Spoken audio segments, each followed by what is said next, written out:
Terus berarti siapa yang koneksinya lebih cepat?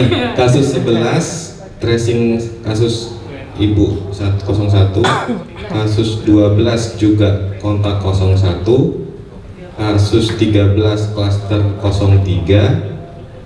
Ini masih 03 itu klaster apa? Oh, maksudnya berkerabat dengan yang case 3? Iya, case 3 kan Paloma itu? Iya, masih Paloma lagi. Berarti kasus 14 impor, 15 impor. Bentar, impor ini artinya apa ya? Di sini cuma disebut import case. Mungkin dari luar masuk. Enggak, karena yang Paloma ya saya tahu yang suspek itu memang sebagian orang warga negara asing. Di sini cuma statementnya import case, kayaknya sih yang dari luar ke detik. Nah sebetulnya kalau istilah teknis itu harus didefinisikan iya. Ketika jubir itu bilang impor apa artinya? Karena ini sangat teknis ya. Apa artinya orang asing yang masuk ke Indonesia atau WNA yang tinggal di Indonesia dan terinfeksi? Kalau di sini sih kasus impor itu dia bukan terpulang di Indonesia. Di bawah dari. Oh berarti itu ada klaster baru lagi dong. Jadi kayaknya dari luar dia mungkin masuk ke bawah. Iya iya. Tadi nomor berapa? Ini udah 14. 15 impor juga, 16 terkait 15. Impor juga berarti. 17 tidak terkait kasus manapun import case. 18 19 tidak terkait kasus manapun juga import case juga. Ayo otak saya harus bekerja cepat ini. Berarti ini ya saat ini tuh harus kita terima di Indonesia berarti ada beberapa klaster yang bergerak bersama-sama ya. Itu kan data kan ya. Kalau dibilang impor berarti dia orang asing datang ke Indonesia kemudian mungkin suspek beberapa hari dan menunjukkan gejala dan menunjukkan positif ya. Wah ini berarti beda lagi. Tadi waktu saya bertanya apakah kita mirip apa ya Italia, Iran atau Korea itu lebih 6 kasus pertama. Setelah 19 menurut Bapak-bapak dan Ibu-ibu gimana? Ternyata sudah sangat diverse ya. Sangat karena tidak tadi melalui Sebenarnya ya enggak, Korea itu kasusnya banyak tapi persentage kematian sedikit ya. Tapi ya lagi-lagi saya kalau soal kematian itu saya tidak mau terlalu bermain dengan persentase atau angka ya. Orang mati satu itu ya mati satu orang ya. Jadi tidak bisa kita remehkan. Tanyakan ke keluarga dekatnya yang kehilangan ya. Jadi jangan pernah meremehkan tentang kematian ya. Sebetulnya tadi pagi itu ya misalnya ada dari istana yang ngontak saya dan sebenarnya saya prediksi seperti ini sebelumnya saya tahu datanya ya. Kan mereka bilang Bu sequencingnya sudah selesai. Terus apakah bisa dicek ini kira-kira akan seperti apa? Memang tadi yang jelas saya sebutkan kalau 6 kasus itu terlalu sedikit Pak, itu tidak mungkin aja lah. Maksudnya mau pakai statistik model apapun itu terlalu jauh dari angka ya. Bahkan 19 pun per hari ini menurut saya masih sedikit kalau kita mempertimbangkan tentang perilaku virus dan tadi kita belum cukup disiplin ya.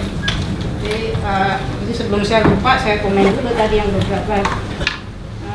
Jadi ada yang menganggap ini flu biasa ya, karena dianggap flu biasa jadi ya bisnis as usual. Kemudian terkait sumber daya alam itu sebetulnya menarik juga karena itu jadi terkait dengan identitas ya. Jadi mungkin masyarakat Indonesia itu memang punya attachment dan koneksi yang kuat terhadap tadi ya rempah-rempah, empon-empon, rempah-rempah mah beda. Itu empon-empon itu bahasa Indonesianya apa ya? Kan bahasa Jawa itu yang kayak jahe, yang hah? Masa rempah-rempah juga? Rempah-rempah itu kayaknya pala, lada. Ya tapi intinya Anda tahu apa yang saya maksud lah, yaitu si keluarganya jahe, kunyit segala macam. Jadi begitu ada satu profesor kan ya di UNED itu menyatakan demikian, orang langsung percaya aja dan tadi market langsung habis. Padahal ngolahnya nggak tahu. Kenapa? Ngolahnya pun belum tentu bisa. bisa malah rusak ginjal itu ya, nyobain segala macam dicampur tanpa ini tuh bisa nih. Dan sebenarnya sih penelitiannya sendiri itu kan belum sampai ke uji klinis atau apa ya. Tapi kan tidak bisa dilarang juga dan buat saya sih kalau empon-empon bahayanya tidak seperti obat itu ya tidak apa-apa ya. Ya memang identitas itu sesuatu yang unik sih. kadang orang sudah tercerabut, misalnya orang Cina migrasi ke Amerika 3 tahun buat yang. Kalau yang nonton Crazy Rich Asians ada nggak? Masa nggak ada juga? Aduh, ada nggak yang nonton? Coba ada yang bisa menceritakan Crazy Rich Asians? Coba Mbak, silahkan. Jadi kalau Crazy Rich Asian itu Tapi terkait identity ya, karena kan tadi saya sudah menyinggung tentang identity. Tentang Rachel itu, tentang Rachel. Sebenarnya kalau dilihat di film Crazy Rich Asian itu kan sebenarnya lebih kayak stigma terhadap orang-orang Asia kayaknya sih. Jadi film itu kan menceritakan tentang seorang tokoh utamanya perempuan ya, dia pacaran dengan orang kaya dari Singapura. Sebenarnya si perempuan itu sendiri dia adalah dari keluarga yang broken home, bapaknya nggak jelas, nggak ada gitu. Kemudian Nanti dia episode berikutnya jelas. iya di sebenarnya emang nggak ada bapaknya, tapi dia dibesarkan oleh single mother. Kemudian benar-benar berusaha sendiri untuk mencapai posisinya sebagai dosen kalau nggak salah di salah satu universitas di Amerika. Kemudian dia berhubungan dengan orang kaya dari Singapura, yang kemudian mungkin di sini masalah krisis identitasnya sendiri adalah terkait dengan masa status antara si perempuan itu dengan pacarnya misalnya, bagaimana dia harus beradaptasi dengan keluarga pasangannya yang high level, sementara dia sendiri merasa bahwa dia bukan bagian dari mereka, dari dunia itu. Masih ingat nggak apa simbolik atau analogi yang dipakai oleh ibunya Rachel untuk menggambarkan Rachel? Orang beretnis Cina dan sejak kecil tinggal di Amerika, bergaya hidup seperti orang Amerika, cara berpikirnya seperti orang Amerika. Ingat nggak? banana bukan? Banana bukan. Iya, jadi sampai ibunya itu menggunakan analogi pisang ya, karena kan dia Chinese. Jadi iya, jadi maksud ibunya itu ya bisa saja itu kepalanya itu ya, cara berpikirnya, caranya berargumen, caranya pokoknya apa ya, itu tuh mirip orang Amerika. Tapi dia tetap etnisitinya itu tetap Cina. Dan jangan lupa etnisiti itu bisa masuk level 2 ya, social atau ancestry. Itu sesuatu yang sudah berkembang mungkin 5.000 tahun. Yang kita warisi, mau kita terima atau enggak, pokoknya kita warisi aja. Dan pengaruhnya itu, karena saya orang biologi ya, jauh lebih besar dibanding yang kita perkirakan. Makanya itu kalau ada sebuah memori, sebuah nostalgia, sebuah apa itu cepat itu ya. Termasuk dikasih tahu tentang pon-pon, karena itu sudah memori berabad-abad itu ya. Yang kita sendiri sampai sekarang belum bisa menjelaskan bagaimana bisa itu diwariskan. Padahal mungkin sebagian yang memborong itu nyoba aja belum pernah. Iya, itu orang jamu kan Wonogiri ya. Tapi ini tadi saya kali ini terkait identitas ya. Terkait identitas, kalau kita pecah kan ada 3 ya. Identitas itu ada 3 layer. Kalau Anda ketemu orang pertama kali, itu kalau bisa orang itu cukup tahu tentang dunia profesional Anda ya. Jangan dibawa-bawa ke level yang lebih dalam. Itu terlalu cepat dekatnya ya. Dan harusnya kita itu dilihat cukup dari ini ya, professional identity. Bahwa lama-lama orang mengenali misalnya, ya saya kan itu kan langsung terlihat ya, maksudnya saya perempuan, kulit saya seperti apa, itu tidak bisa saya pungkiri. Cuman identitas dan makin dalam itu makin ke sana itu makin dalam, pengaruhnya juga makin besar. Tapi kalau yang terlihat dari luar, yang di sini. Jadi kalau orang dididik di dunia sains seperti saya, cara berbicaranya, cara pendekatannya akan seperti itu. Seniman, tiap profesi beda ya. Seniman, insinyur, ahli hukum, segala macam itu beda-beda. Itu terkait identitas ya. Jadi hati-hati ya. Terus ketakutan akan isolasi ya. Jadi saking takutnya malah akhirnya orang mending nggak lapor kan. Ya tapi itu kalau penyakit menular lama-lama akan ketahuan. Terus kasus 1 dan 2 kan memang penari ya. Jadi sebenarnya tadi pagi kan saya cerita ya, tadi pagi itu saya ditelepon oleh salah satu yang di istana itu, saya bilang ini kita expect itu, saya secara teori saya menunggu klaster penari. Karena itu kan kalau misalnya teman-teman mengikuti beritanya ya, si ibu ini dengan anaknya kan pentas. Waktu pakai keris itu sampai jatuh itu. Pegang keris kan sampai jatuh. Dan kalau teman-teman pernah menari, saya sih pernah menari cuma waktu kecil ya. Jadi latihannya itu banyak, interaksi itu pasti intensif. Jadi ya saya sih bukan mendoakan yang buruk ya, cuma kan secara logik gitu. Kalau Paloma aja orang ketemu sekali ya, peristiwanya kan cuma semalam itu tuh. Yang Valentine dance itu kan cuma semalam itu, bisa menular dengan cepat. Dan harap diperhatikan juga begini ya, yang anaknya itu kan dapat dari orang Jepang, ibunya kan dapat dari anaknya, ibunya kan tidak ikut pergi. Artinya itu menyebarnya sangat cepat ya, seolah-olah anak itu kena dan dari itu juga dia menulari ibunya. Makanya terus apalagi kalau interaksinya dekat dengan para penari ya akan menunggu ini penari ya. Tentang ojol kabur, wah saya jadi merasa bersalah juga itu. Tadi pagi itu salah satu rekomendasi yang saya berikan ya, karena saya menduga ini ojol itu akan jadi salah satu risiko penyebaran. Saya bilang kalau ada driver ojol yang positif, itu tolong kerjasama dengan Gojek dan Grab, langsung disuspend. Nggak ada ceritanya dia tetap berkeliaran, terus nanti berpotensi menyebarkan. Tapi ya terima kasih tadi dari diskusi kita itu ada suara yang tidak terpikirkan oleh saya tadi pagi. Wah itu lagi-lagi tentang hidup seseorang ya. Kan kita nyuruh orang nggak boleh bekerja, tapi selama tidak bekerja itu bagaimana? Ya semoga aja itu ada orang lain yang memberikan suara itu ya. Kan saya yakin itu pasti nggak cuma minta pendapat ke satu orang ya. Dan itu gunanya kalau untuk masalah yang penting itu kita harus minta pendapat beberapa orang. Saya juga sudah berusaha memikirkan semua skenario dan semua fakta, tapi ternyata terlupa itu. Karena saya terlalu preoccupied ya di kepala saya bagaimana ini tidak menyebar, artinya orangnya harus ditahan gitu ya. Tapi solusinya seperti apa itu tidak menyeluruh. Saya juga baru tahu itu ada anjing mati segala ya. Voucher tadi sudah lihat. Karantina di kota Jakarta, Wuhan itu 11 juta ya, Wuhan 11 juta. Jakarta mungkin kalau siang 20 juta, tapi kalau dan ini sebenarnya yang potensi menyebar itu yang 10 juta orang yang kalau siang di sini terus kalau malam pulang itu ya. Bogornya di lockdown juga. Bukan aku nih, di sini berapa orang yang remote yang kita statistik aja nih. Berapa orang yang pulang ke Jabodetabek atau ngekos semua di sini. Banyak. Tapi kan kita bukan klaster ya. Yang di sini kan bukan klaster. Ini Cuma ke pasar Jogja.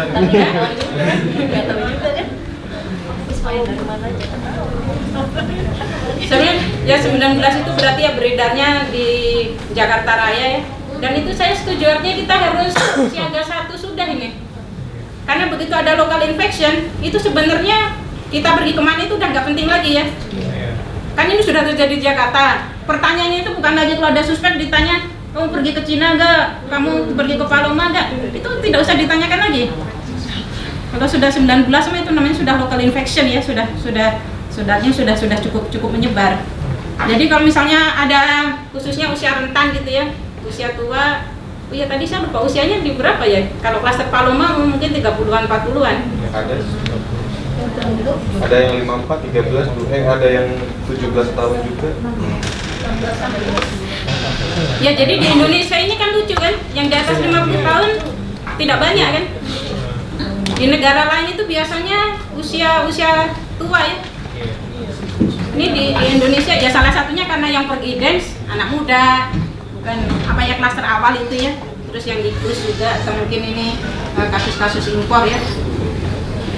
Military approach itu tadi ada, saya waktu habis tsunami itu saya sempat kerja di Aceh ya sebentar. Tapi ada satu hal yang saya saksikan sendiri itu kan habis tsunami itu banyak mayat segala macam ya. Sipil itu maulah jadi volunteer. Tapi kalau giliran yang berat-berat biasanya nggak mau. Memang harus militer gitu ya. Kalau sudah yang berat gitu ya, ngangkut mayat segala macam itu kita sipil itu memang tidak dipersiapkan untuk itu. Sipil kita siap untuk gotong royong, tapi kalau untuk yang berat-berat enggak. Jadi ya ini yang harus bikin standar pemerintah sih, tidak bisa saya sih. Kapan misalnya state of emergency itu dideklar itu kan harus oleh presiden ya. Ya karena jadi posisi presiden atau pejabat saat ini kan tidak mudah juga. Nanti kalau declare emergency jadi konsekuensinya kan banyak itu ya. Ya itu ya kita berharap ini adalah berharap yang terbaik. Jadi ternyata tadi teman saya itu tidak ini juga ya, kalau rumah sakit kita Jakarta aja tidak siap, berarti daerah lain sebenarnya lebih tidak siap. Ya berarti kita berdoa bersama aja setidaknya jangan mirip yang Iran atau Italia lah ya. Ini yang Korea itu kasusnya banyak, tapi kan fatality rate-nya, death rate-nya cukup rendah ya. Saya lanjutkan dulu nanti jadi. Nah ini sebagian tapi sudah saya singgung ya. Nah, ini secara kronologis aja ya. Secara kronologis di Cina itu kasus pertama itu awal Desember. Pemerintah Cina tentu tahu. Dokter-dokter juga tahu, saintis belum terlalu tahu. Nah, tetapi dan beberapa tenaga medis itu namanya dokter kan dia berpengalaman ya. Ini sesuatu yang berbeda. Jadi ketika mau menyuarakan oleh pemerintah itu ditepis ya, tidak boleh. Dan di Cina itu bisa. Di sini bisa nggak? Banyak orang nggak boleh bicara gitu ya. Di sana itu memungkinkan. Nah, di sini ada peran penting dari peneliti di Wuhan Institute of Virology. Jadi mereka tahu bahwa cara terbaik untuk punya bukti yang paling yang paling valid itu ya udahlah itu penyebab penyakitnya itu diisolasi, diambil terus bisa identifikasi dan ternyata ketahuan itu sebuah virus ya yang berkerabat dengan SARS-CoV ini kan dulu awalnya juga di Cina tahun 2003. Dan mungkin kalau teman-teman waktu itu sudah mengikuti ya, waktu itu pemerintah Cina menyembunyikan sekitar 4 bulan itu berhasil itu ya. Jadi SARS-CoV sudah terjadi tahun 2003, akhir 2003. Dunia baru tahu 2004. Ya sama kayak sekarang lah itu 2019 sebenarnya Desember sudah tahu tapi baru diumumkan akhir Januari. Dan ini ya pemerintah lokal itu artinya Pemkotnya Wuhan itu mendapat pressure juga ya dari pemerintah pusat. Pokoknya jangan ngumumin apa-apa ke publik. Kalau misalnya teman-teman ada yang menjadi atau ada yang jadi wali kota Wuhan nih, tindakan apa yang diambil? Ingat ya wali kota Wuhan bukan wali kota Depok. Beda nanti ininya. Wali kota di Wuhan itu kan tempat itu menentukan. Kan ini sebetulnya saintisnya ini agak berontak sedikit kan ini. Dia tanpa disuruh dia inisiasi. Karena dari posisi dia dari profesinya itu yang bisa dia lakukan. Kalau wali kota ada alternatifnya enggak? Khususnya yang misalnya paham tentang infrastruktur komunikasi di Cina ya? Atau memang nggak memungkinkan itu? Kalau untuk Cina kan susah. Jadi kalau misalnya nulis di media atau apa udah pasti dikesikat semua ya? Ya udahlah berarti memang tidak ada opsi ini ya. Ya tapi ini kita lihat di sini publik Cina itu sebetulnya cukup bertanggung jawab ya. Tadi yang tenaga dokter itu berusaha mengingatkan tapi kan tidak boleh. Nah ini menyembunyikan informasi dan informasi penting yang disembunyikan itu satu bahwa virus itu zoonosis. Zoonosis itu artinya pindah dari hewan ke manusia ya atau sebaliknya. Dan itu biasanya sangat mematikan, sangat ganas. Yang terdekat dengan kita tahun 2005 flu burung ya, avian influenza. Avian influenza kalau teman-teman cek data Indonesia itu yang kasusnya 20% di dunia yang meninggal juga segitu. Jadi waktu itu kita dapatnya cukup terakhir, tapi begitu masuk kita kewalahan. 169 orang meninggal itu ya. Saya ingat betul karena sebenarnya salah satu tugas akhir saya tentang itu ya. Dan sebenarnya nulis itu tuh membuat saya sedih itu, makanya ini tidak boleh kecolongan ini ya. Meskipun ekspertis saya sekarang itu tidak core di virus manusia, ya saya lakukan apa yang saya bisa ya. Kemudian selain menutupi bahwa ini ada virus yang zoonosis, penutupan black marketnya. Jadi dari sejak bulan Januari pemerintah Cina sudah memutuskan yang pasar black market itu ditutup, tapi diumumkan ke publik ada renovasi. Ya belum terus terang. Yang ketiga komisi. Jadi ya karena kan kalau orang berjatuhan atau apa itu kan terlihat mata ya, tidak mungkin ditutupi. Tapi masih punya cara itu ya. Masih punya cara untuk mengelabui bahwa bilang ini pneumonia memang tidak biasa, bukan seperti biasanya, tapi semua under control. Seperti kayak bicara siapa itu? Semua tenang saja, nanti sembuh sendiri. Kita keluar. Cuma mirip ya, saya cuma bilang mirip ya, tidak bilang sama. Ya artinya sebetulnya yang bicara seperti itu punya alasan. Ini aja Cina lebih ekstrim bisa. Jadi kalau di sini di sebuah negeri yang tidak saya sebut namanya ada yang agak mirip, itu berarti setidaknya masih ada irisan ya, dan belum se ekstrim yang ini, belum se ekstrim di sini. Dan pesannya ini ya, bahwa tidak ada kasus baru, tidak ada penularan antar manusia, tidak ada petugas kesehatan yang terinfeksi, dan padahal ini semua tidak benar ya. Dan akhirnya bahkan bulan Januari ini yang menurut saya kesalahan yang dilakukan oleh Pemkot Wuhan itu, jadi ada apa ya, kayak people meeting gitulah, kongres warga Wuhan ya tanggal 7 Januari. Wali kota itu tidak menyinggung sama sekali tentang epidemi. Bahkan seminggu kemudian ada ini nih, potluck 40.000 orang ya, 40.000 penduduk Depok. Berapa penduduk Depok? Hah? Ya, 40.000 itu berarti mungkin satu desa apa satu kecamatan ya kalau di kita. Stadion. Ya tapi itu banyak lah, ya iyalah satu stadion kayak nonton konser bareng, dan pasti di satu tempat kan. Yang membuat itu ini kan namanya potluck, makan bareng kan. Jadi berkumpul di satu tempat. Jadi sebenarnya bulan Januari ini terjadi penyebaran yang sangat banyak ya. Nah, tanggal 20 presidensi kan mengumumkan ya, Xi Jinping. Ya akhirnya wali kota ya sudahlah, itu tanggung jawab itu dia ambil. Dan poin ketiga malah dimarahin itu ya. Jadi ternyata begitu itu diumumkan, akhirnya dia disuruh mengundurkan diri ya. Ternyata repot jadi wali kota di Cina ya. Kalau nggak ada masalah sih mungkin sebetulnya nggak repot juga, cuman ketika ada kayak gini itu ternyata merepotkan ya. Nah, presidensi itu saya ingat betul itu ya, face-nya itu termasuk face-nya presidensi kan yang mengumumkan, dan saat itu juga diumumkan akan bikin 2 rumah sakit darurat kan. Itu pertama kali di dunia itu ya, ngalahin semua keajaiban piramid, Borobudur. Itu semua kan dongeng itu ya semalam, ini beneran gitu ya. 10 hari 2 rumah sakit, dan kapasitasnya 1000 kan itu, 1000 jadi 1000 dengan 1000 jadi 2000. Ini foto Wuhan tanggal 27 Januari. Apa yang bisa Bapak dan Ibu lihat? Sepi itu ya, jadi kayak kota mati aja. Ini memang kota manufaktur tapi lockdown ya, jadi seperti kota mati. Itu pengalaman Cina ya. Kalau Italia ini sekarang sepertinya menjadi Wuhan versi 2.0 ini. Di luar negeri itu bisa kita sebut Italia ini Wuhan 2.0 ya. Karena ya kasusnya itu naiknya cepat dan fatality rate-nya juga tinggi ya.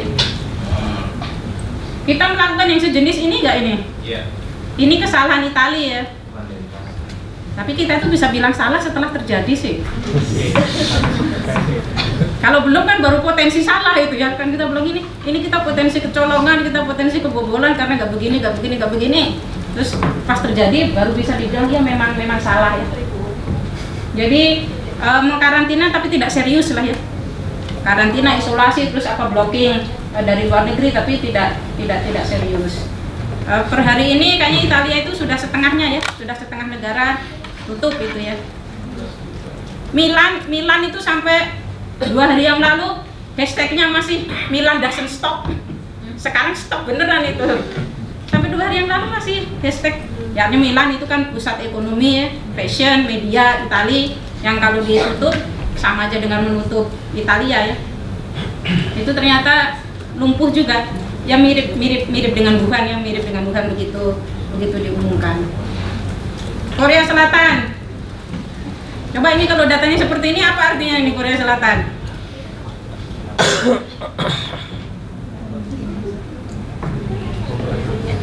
Super spreader. Dan kira-kira apa yang membuat kasusnya itu tapi itu per 2 hari yang lalu ya, karena waktu saya bikin grafnya 2 hari yang lalu kasusnya itu kan paling tinggi ya. Kasusnya mungkin karena super spreader Bu, jadi lebih mudah di. Coba super spreader itu apa? Dijelaskan ke temannya, semua istilah teknis harus ada definisinya ya. Oh iya, itu pasien 31 kalau nggak salah, si nenek yang satu itu. Nah dia kan pergi ke gereja seksual.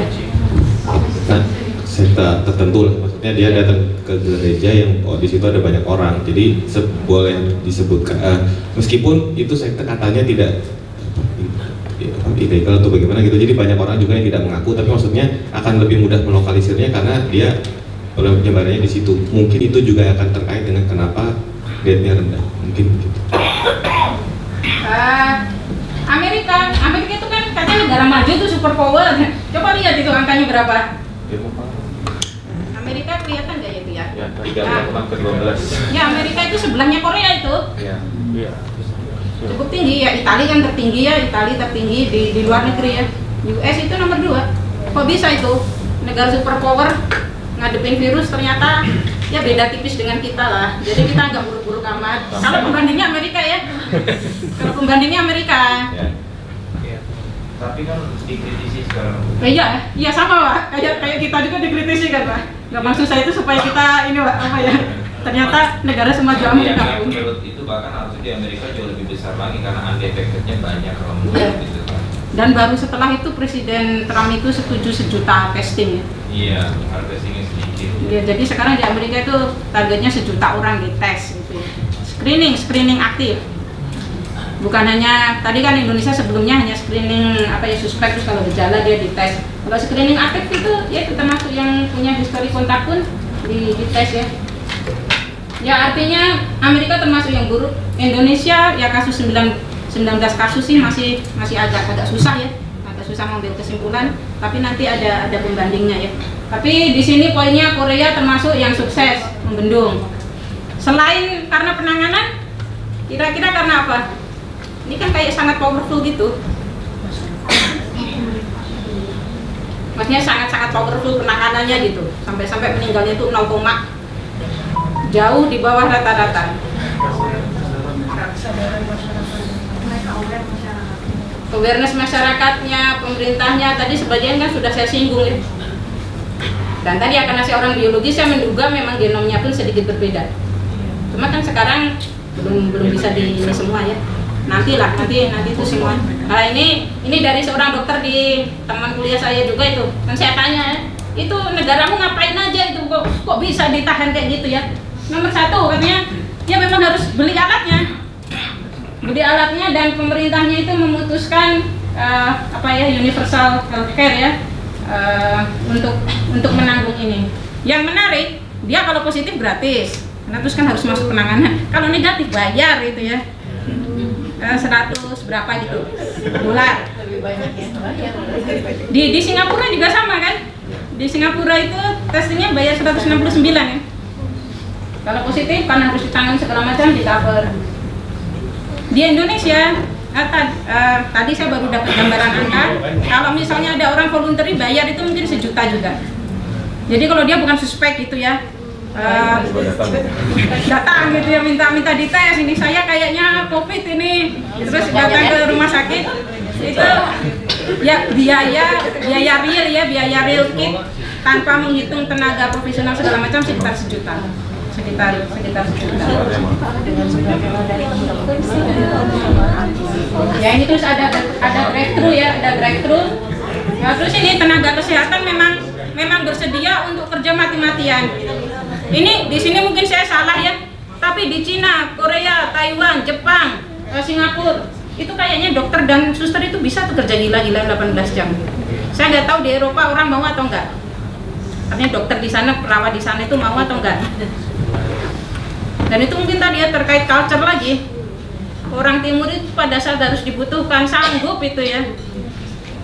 Tadi tuh yang susternya tuh fotonya aja sampai maskernya saking udah 18 jam berapa hari dalam seminggu dia harus kayak gitu ya. Itu karena itu menjadi salah satu kunci. Dan yang terakhir SMS blast ya. Jadi warga Korea Selatan itu tiap hari menerima update. Mereka harus ngapain, kasusnya sekarang kayak gimana. Satu itu membuat orang tidak panik ya. Kalau kita dapat SMS itu kita panik atau malah nggak panik sih? Kalau dapat SMS update ini ya, SMS update gitu. Nah, serba salah kan memang teman-teman. Jadi pemerintah Indonesia itu serba salah, dikasih info panik, nggak dikasih info panik.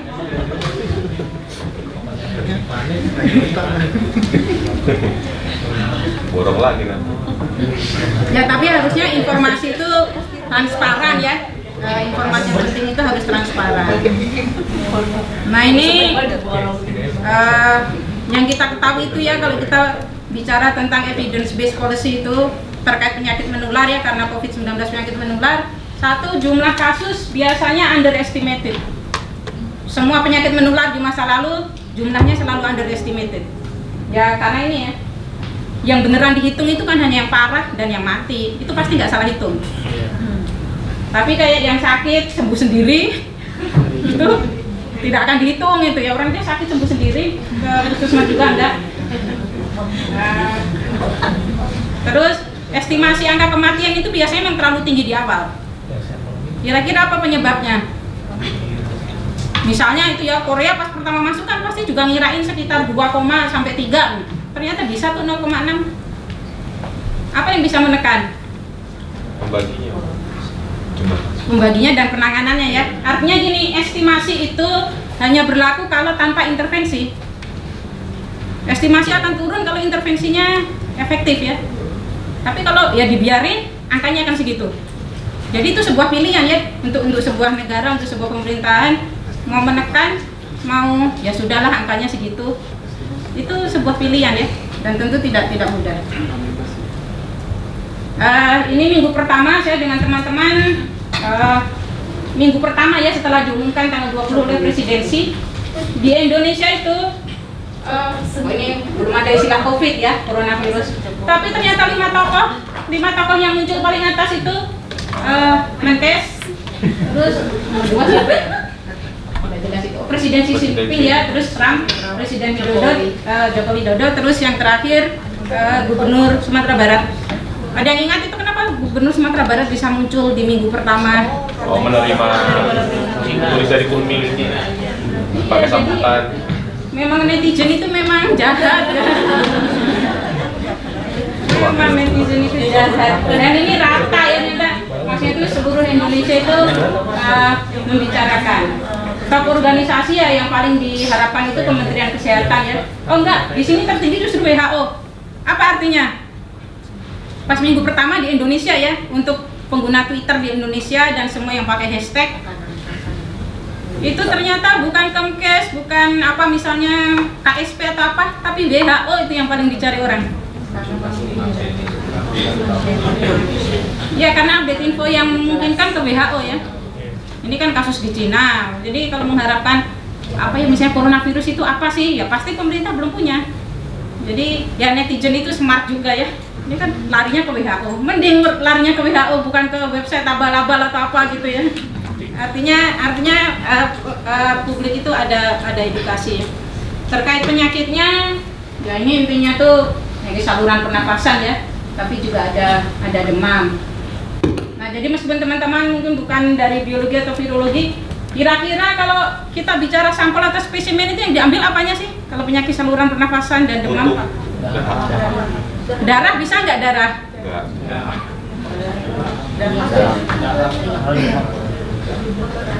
Kan kita seringnya tes darah tuh, mau demam mau apa kan diambil darah tuh ya. Sakit segala kan diambil darah. Ini bisa diambil darah nggak?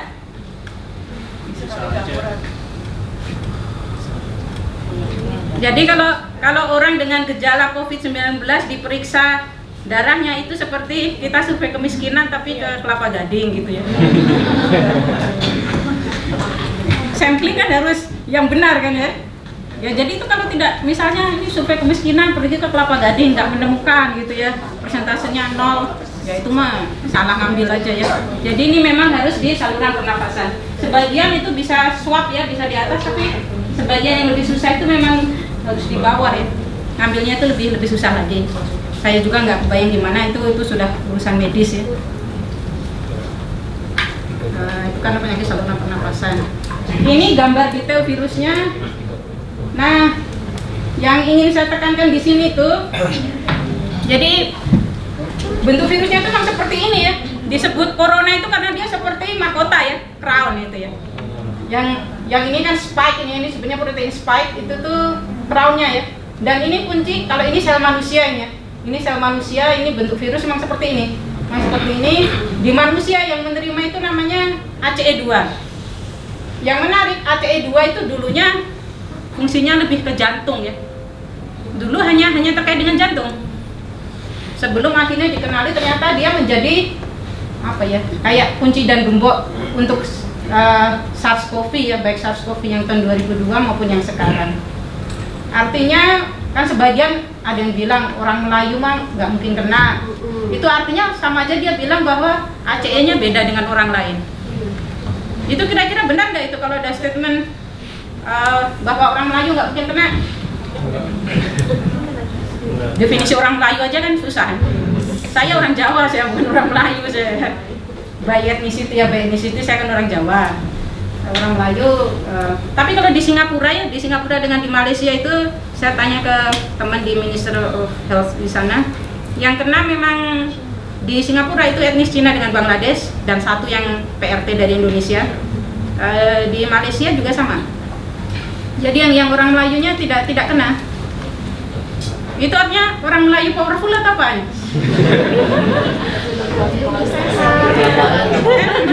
Kan kita selalu challenge itu ya, artinya apa ya, kadang-kadang itu orang berbicara kayak scientific gitu ya, tapi wah, coba dulu, dites dulu ini, coba lawannya apa gitu ya.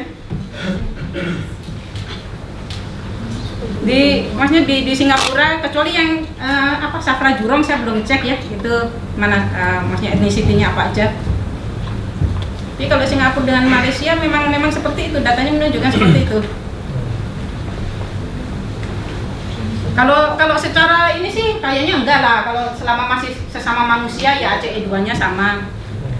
Tapi ketika kasusnya ternyata sangat minimal di etnik Melayu di Singapura dan Malaysia, apa artinya? Mirip dengan yang Paloma itu. Yang Paloma tadi saya bilang apa? Kan itu biasanya teman dekatnya ya, kontaknya ya. Ya artinya memang segregasi sosial itu kita sadari atau tidak masih ada. Jadi kalau misalnya case pertama ini yang kena orang Melayu, nanti berikutnya orang-orang dekatnya gitu ya. Tapi kesuksesan Singapura itu ya tadi entah karena segregasinya terlalu kuat atau penanganannya yang terlalu kuat, tidak nyebar kan itu ya. Artinya ya yang kena yang memang close contact ya. Kontak. Jadi virusnya itu kalau dari gambarnya kan kayak bagus gitu ya. Semua virus gambarnya bagus kayak gini, percaya aja ke saya ya. Tapi ya sebenarnya sih kalau kita dari perspektif virusnya sih, virus itu tidak pernah berniat untuk mematikan hostnya ya. Itu virus yang bodoh kalau dia tujuan utamanya membuat hostnya mati, kan dia akan ikut mati.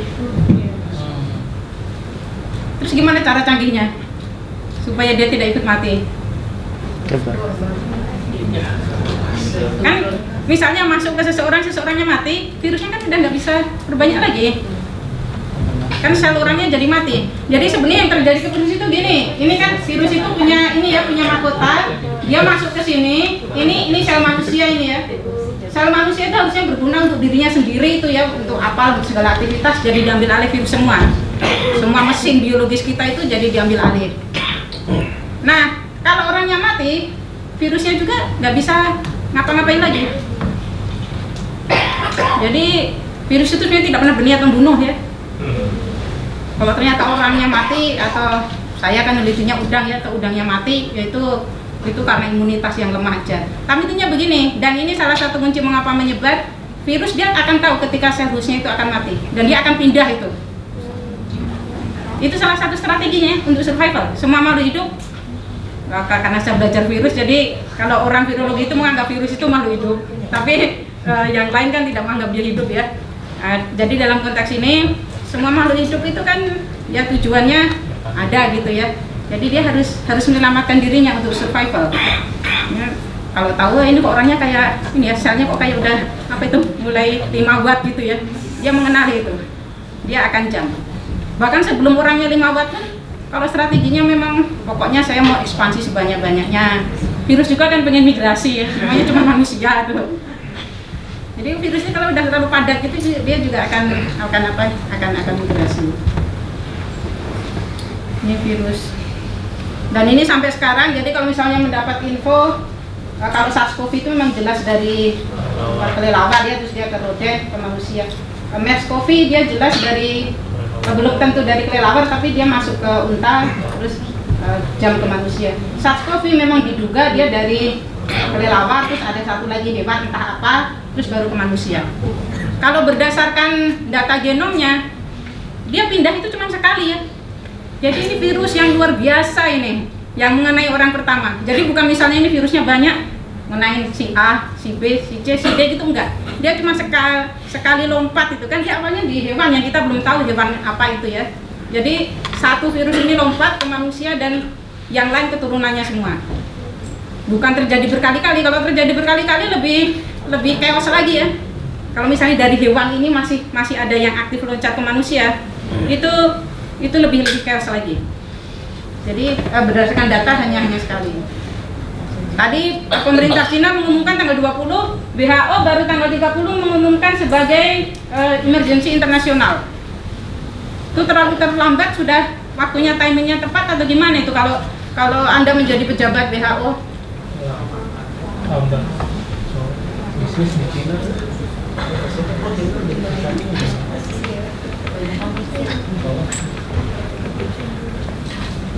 Ya ini tanggal 30 itu pun juga setelah dapat pressure ya, banyak dapat pressure. Jadi sekarang memang ada tren publik itu melakukan pressure ke lembaga-lembaga resmi pemerintah ya, akhirnya untuk ini.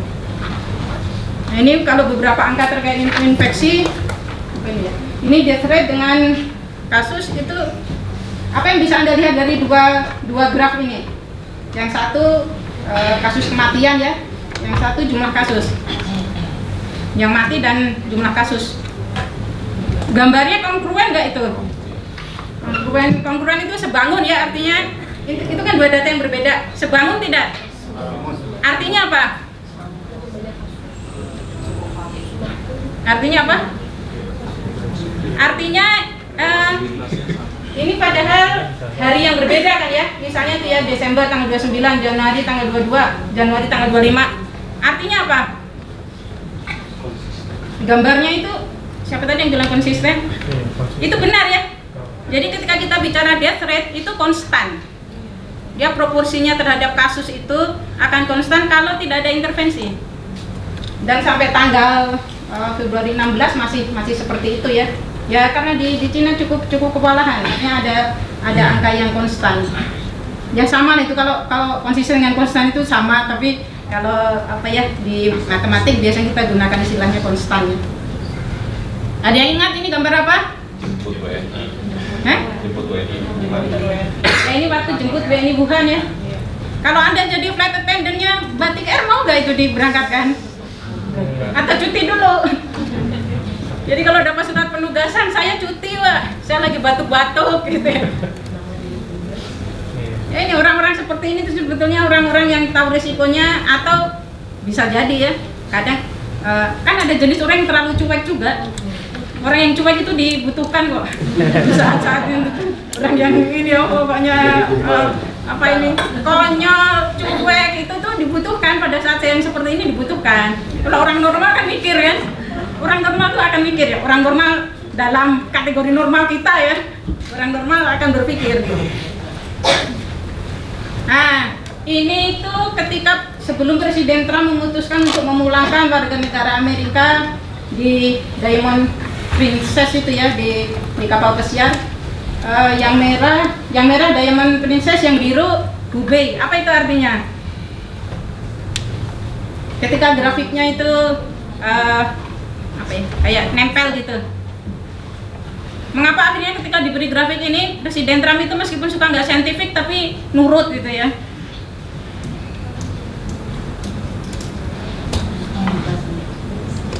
Kalau misalnya grafiknya itu misalnya yang merah itu datar gitu, kalau datar kan artinya kasusnya sedikit ya, mungkin itu belum dianggap emergency. Tapi ketika datanya itu nempel, itu artinya kemungkinan penyebaran si Diamond Princess itu akan sangat mirip dengan di Wuhan. Dan artinya itu sangat bahaya untuk warga negara Amerika. Dan Amerika punya pengalaman dengan SARS ya, SARS-CoV yang tahun 2004 itu kan nyampe ke Amerika juga. Dan Amerika itu sangat confident karena waktu 2004 mereka memulangkan warga negara Amerika juga, dan begitu dirawat di dalam negeri nggak ada yang mati.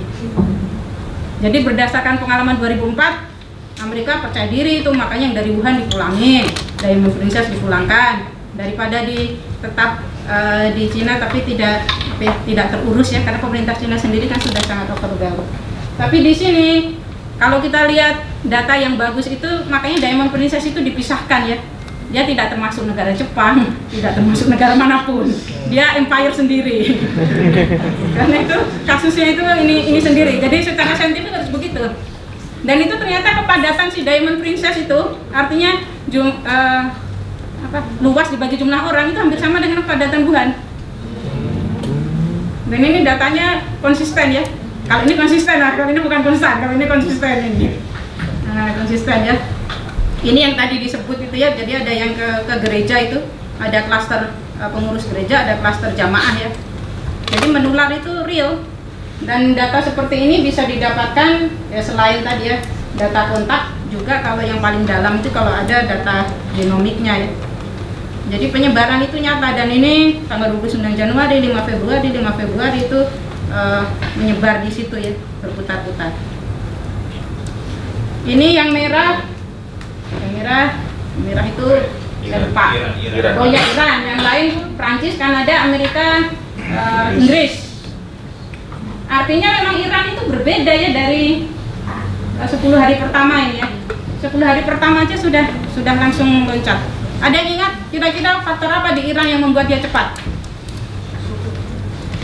Tadi kan saya ada menunjukkan gambar polusi di Cina, gambar ini Diamond Princess dengan Wuhan. Kira-kira kaitannya dengan ini apa? Kenapa Iran itu spike gitu ya, cepat?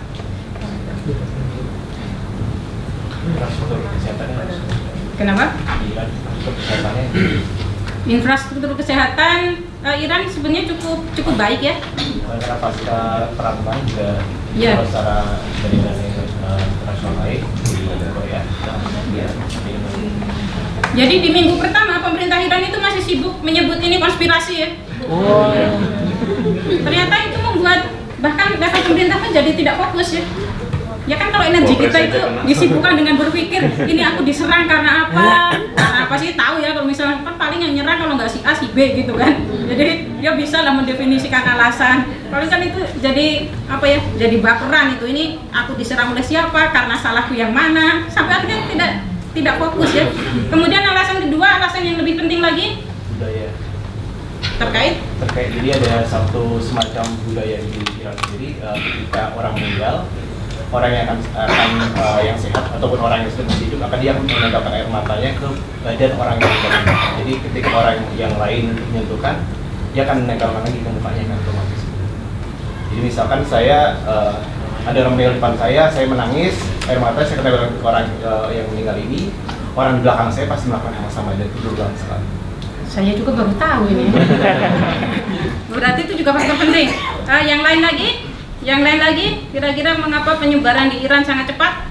Interaksi antar individu, terutama untuk jamaah di masjid. Dan ini Iran itu kan klaster pertamanya di mana Pak? Ingat Pak kotanya?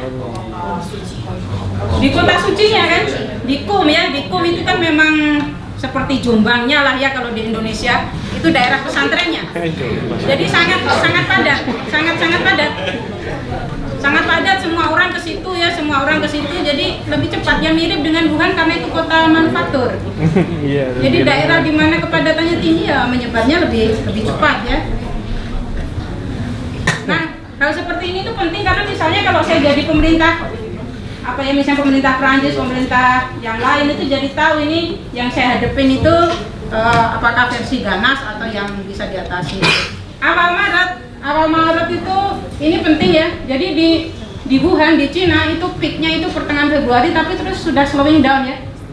Dan awal Maret itu pertama kalinya case di luar Wuhan lebih tinggi dari di Wuhan. Dan ini sekarang spike karena Italia ya. Jadi ini virusnya udah lelah ini di Wuhan. Sekarang yang beraksi yang di sini. Di Cina sekarang sudah rumah sakit itu bahkan sebagian sudah dinonaktifkan kan. Jadi sudah kembali ke normal operation di Cinanya. Ini data untuk 7 sampai 15 kasus pertama. Ini sebenarnya relevan untuk Indonesia. Indonesia paling mirip dengan mana? Indonesia kan sekarang 19 kasus nih. Ini pun bacanya nggak terlalu kelihatan ya.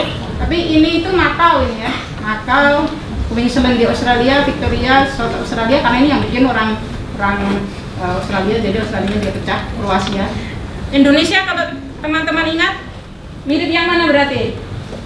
Dari pertama diumumkan kita 2, terus 2 hari kemudian 4, dari berikutnya 6, sekarang 12.